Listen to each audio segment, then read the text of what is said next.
Kero recently released a response to everything claimed against him, and I discussed that in my previous video.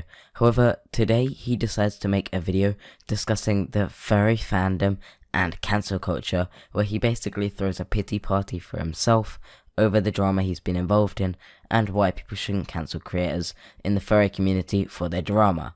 Now, obviously this video comes off like he's just trying to defend himself and give reasoning why he shouldn't be cancelled for his disgusting behaviour, which I discussed in my previous video, and I'll leave two very important sources of information for those situations down below. But basically, this video comes across really manipulative, and today I want to go over it, discuss it, give my thoughts on it, and basically share it with you. But if you're new to the channel, make sure to leave a like and subscribe for more content just like this one. I make videos every single day on any drama topic you could be interested in. I also have a Twitter and a Discord down below. Feel free to go check them out. With that being said, let's get into it. Hi guys. There has always been a problem in the fandom with people who assume the worst of others. People who hide behind their good intentions and claim that when they attack their fellow furry, they're doing it for the sake of bettering the fandom's image. We have always had a habit of adopting hurtful labels for the sake of branding other people we disagree with as other, from perverted to degenerate to the other colorful terms we've been using lately. Throughout our history of the fandom, there have been groups that held the belief for our community to be accepted by the world at large. So as long as we remove a specific aspect or section of our community, people can't even agree on what section that needs to be removed. There have been countless examples of people being defamed and attacked over these false accusations, all for chasing clout and trying to be accepted by society. Here he tries to devalue a lot of the accusations made against people in the furry community by saying that people are only making these accusations for clout or to be accepted by the general community, which simply isn't what's happening. A huge proportion of people exposed in this community are exposed for real reasons that need to be discussed and have legal consequences. So for him to frame it like people are just doing this to chase clout is a very manipulative way to frame this situation, and never looks good in any kind of argument, especially not when you've literally 2 years ago been accused of this awful things and just recently made your defense video, which went across really poorly because you lied about your guilt in lots of situations.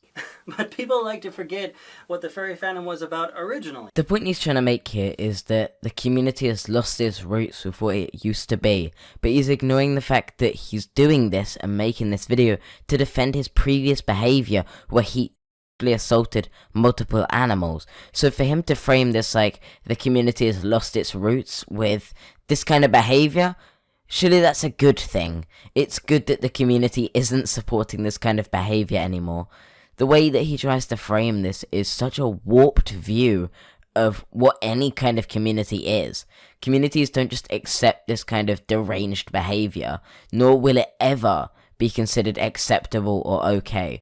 We were all outcasts. Our community was built on a common bond. And regardless of who you were and what you believed, that bond made you part of something more. We were always hated by the outside world, who saw what we did as a fetish. The fandom was not initially made for younger audiences. Some of the earliest artistic renditions of the fandom, such as Fritz the Cat, are proof of this. But we also aren't inherently sexual as a community either. Some say art reflects reality, and the fandom is no different. It's a living work of art that mimics reality in so many ways. And just like in the real world, sex is a part of our shared reality as people. We do what we can in our community to shield younger audiences from these things, as anyone would for a real child in the real world. That's why E6 and FA require you to log to view adult content. The goal is to keep kids safe. On the other hand, we can't deny or totally stifle something, part of what we are as humans. I, for one, am tired of the lying in our community. I'm tired of everyone stepping on each other just because they want to be a little bit more popular. Once again, we go back to Kero reveling in his own self-pity, crying about how everyone is lying about people in the community, when the only example he provides is... Oh wait, he doesn't provide an example, because what he's talking about is his experience with being exposed, and what this highlights very clearly is that he's trying to make excuses for himself and play off what happened to him like it was lies, and to try and discredit what happened, despite the fact that there was a huge proportion of evidence against him that doesn't just disappear. There are mounds of evidence that prove him guilty of several things, including text messages of his own admission and video proof of him talking to other creators and admitting to this kind of tendencies and fetishes. So for him to play this off like the community is just lying about people is disingenuous to the truth.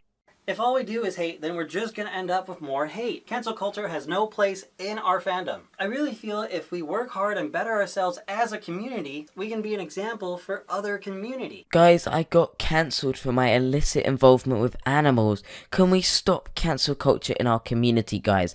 The furry community needs to stop cancel culture because we need to be an example for other communities as to why cancel culture is bad. Not in this situation, Kero.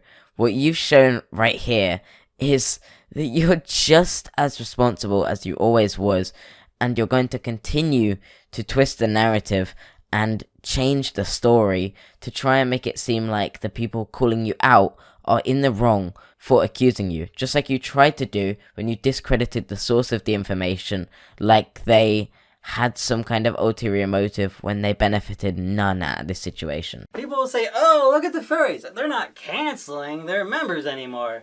That's amazing. We should do that too. I'm going to say a lot of things in a minute that, the fandom is not going to be happy with. But I feel someone needs to step up and actually say something. Because everyone is being afraid of being canceled that they'll never speak up for fear of the backlash. That's how cancel culture is dominating our fandom. It makes everyone feel useless and unable to talk about what they really feel. So I'll be the first to talk about this. And hopefully this will inspire others to find their voice and speak out against these idiotic witch hunts. I don't get why he frames what he's doing as if it's some kind of heroic act or some kind of form of bravery, when in reality it's one of the most manipulative and scummy, slimy things you could possibly do to try and avoid backlash. Acting like you're going to be the hero to save the community of cancel culture because no one can say anything they need to say anymore. Like, I get that cancel culture can be a bit overboard at times with the cancellation of certain things. However, that doesn't mean that 99% of people that get cancelled have valid reason to get cancelled. For example, you, Kero, what happened with you was a serious issue which was handled quite well by the public. So the way you try and make this video after making your response video, where you're somehow trying to disable cancel culture now and say that it's awful after your previous video literally being you lying about your guilt with illicit involvement with animals, it shows so clearly what you're doing here. It's clear as day what you're doing here, whether you admit to it in this video or not, or directly address your previous situation or not. It's so clear within this video that you are trying to cover for yourself and get away with your prior actions by appealing to the people that aren't well informed on your guilt. And that's sickening. But that's where I'll leave this video. He has a lot more that he says in this video. It's like 10 minutes long, but this video would just end up with me harping over the same points over and over and over to get to the same point as I made in my previous video. Kero is guilty, and he's now trying to shift the narrative to some kind of cancel culture mob that's been targeting him and trying to take him down when he has done no wrong, which is completely untrue, and it's unfathomably manipulative. So the way he's trying to play this is straight up insane, and obviously no one's believing him at it. The video's insanely dislike bombed, and I'm hoping Kero is never allowed to return to this platform. With that being said, I hope you have enjoyed this video. If you have, make sure to leave a like, subscribe, and feel free to check out some of my other content. As I said, daily videos every single day. And I also have other social media platforms down below like Twitter, Discord, Instagram, Ko-fi, and Patreon. So if you want to fund me financially or just check me out and support me on other platforms, that's cool as well. With that being said, thank you to Spy62 for their Patreon donations of over $180 accumulated over the last 2 months, and thank you to Ghost of Griever for their $200 Patreon donation. I'll see you guys next time. Hope you have a great day, and peace. Says you wanna rock when it like me. I'm a stylish guy. Spend a little guap when it like me. We can catch a fly. Says she wanna rock when it like me.